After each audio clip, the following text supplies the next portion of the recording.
So at the top of this year, one of my goals was to become fearless, to not be scared. Okay, not just like stupid, but not be scared of things that I normally would fear, and not, hey, quiet, I'm just kidding, I'm outside, and not say no to things just because I was scared of them. And for some reason, I can be a real scaredy cat. One, I used to be really, really shy. I used to be super, super shy. I used to stay in my shell and not say anything to anyone. I had like no friends, had a hard time making friends, a hard time pushing myself. But I had to learn, when I got to LA, I had to learn that if I literally was to say, sit there and not do anything, I wouldn't get anywhere. And I'll say the title of my album, if you notice, is Fearless. I have my retainer on, so sorry.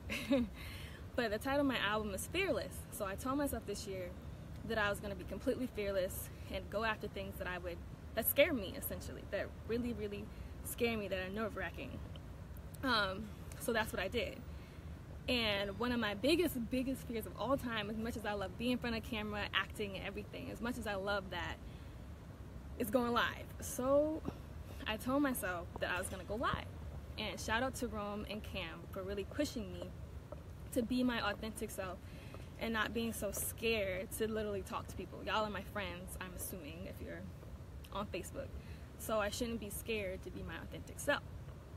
So here I am, going live.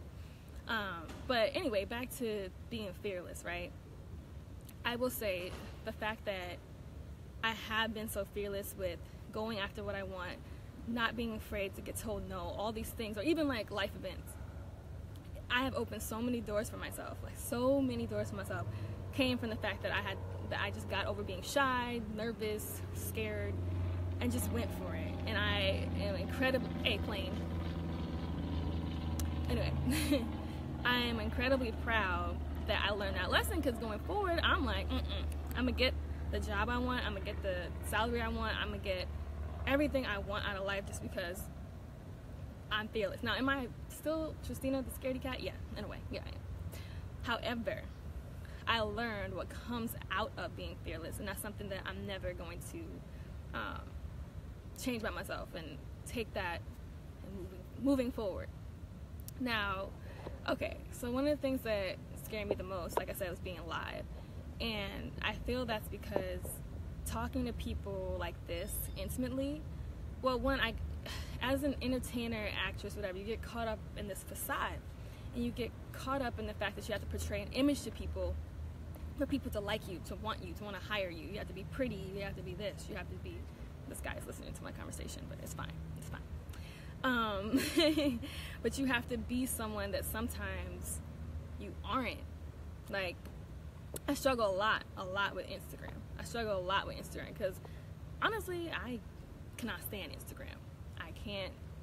I don't like it. But I know as an entertainer, it's a tool that I can use to better myself. Wait, where was my point? I don't know what my point was.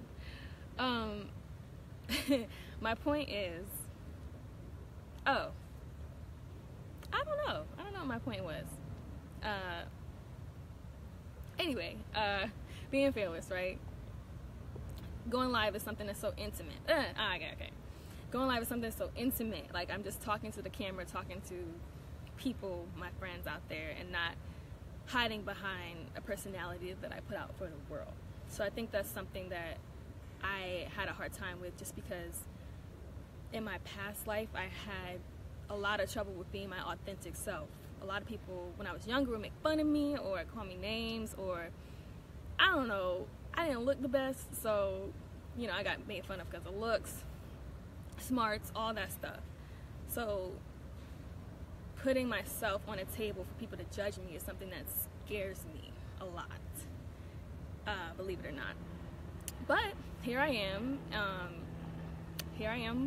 just being who I am, and I hope that this inspires some other people out there to do the same, because there's only one you. And honestly, if someone doesn't accept you for who you are, and who you are in your natural state, not putting on a show, not posing for the gram, not whatever, trying to impress people, if they don't accept you for who you are, then they can go. So that brings me to my other point, saying no. one of the biggest lessons that I learned this year is the power of no. And I think for some reason we think that, especially as women of color, we think we can do it all. We can do it all. We can have it all. And we can have it all. But at the same time, the power of no is more powerful than just doing it all, honestly. Because no leads to better health for yourself. No leads to more power for yourself. No leads to knowing your self-worth. And when you do say no to things, to people, to opportunities, it's not because you're necessarily being, you know, I mean, some people are just lazy, all right. But sometimes you really do have to say no in order to make yourself sane, honestly. You know, you can say no to a bad salary. You can say no to a job that, you know, you hate. You can say no to going out when you really don't want to. You can say no to a guy that is just not treating you right. You can say no. Like, imagine someone you're dating or whatever comes by, I don't know, your house, and he's being ridiculous and crazy, and you're not happy. Imagine him, instead of like being like, oh, we can work this out, just be like, nah, I'm good, and moving on with your life. I mean, there's so many things you can say no to better yourself, and I think my life has gotten so much better now that I've learned the power of saying no to things that make me miserable, you know? So I hope you guys, whoever's watching, learns the power of no and how that can really help you in life. Okay, number 3, being vegetarian. So I was vegetarian in college for like 3 months or something. I don't know. I was vegetarian, but anyway, I wound up passing out. But I was in Texas, so that could have been a problem. I was just eating leaves, you know. But now in LA, granted, they have tons of food options. They have everything you can imagine, vegetarian, vegan, whatever. But now in LA, I've been vegetarian for at least a year. Yeah, I think at least a year. And okay, let me just be real. Okay, I've been vegetarian for a year, yes. However, on the weekends, I do eat what I want. On the weekends, I've eaten chicken, I've eaten whatever, I've eaten all that. That's because, personally, my vegetarianism is not, granted, I shout out to all the vegetarians who do it because, like, animal rights, like, no knock for that. But mine is personally for my health, and I'll say that you don't have to go cold turkey, okay? I'm not doing it cold turkey. But if you do it, like, 5 days a week or so, you should try it. Because it really does make you feel better. And then you get used to cooking vegetarian meals. And then, at the same time, most of the meals you have to cook most of your meals at home. And so you save money. But it's not as hard as it looks. And I would suggest that people who have been looking into it, try it like that. Like, try it maybe 3-4 times out of the week. That's a really great way to start learning how it makes your body feel. How it makes your body feel, how it affects your mood. Like, I'll honestly say, when you eat vegetarian, you feel, I don't know, lighter, you're better spirited, but you do have to eat more, at least for me personally. Like, I eat a lot. But it's great.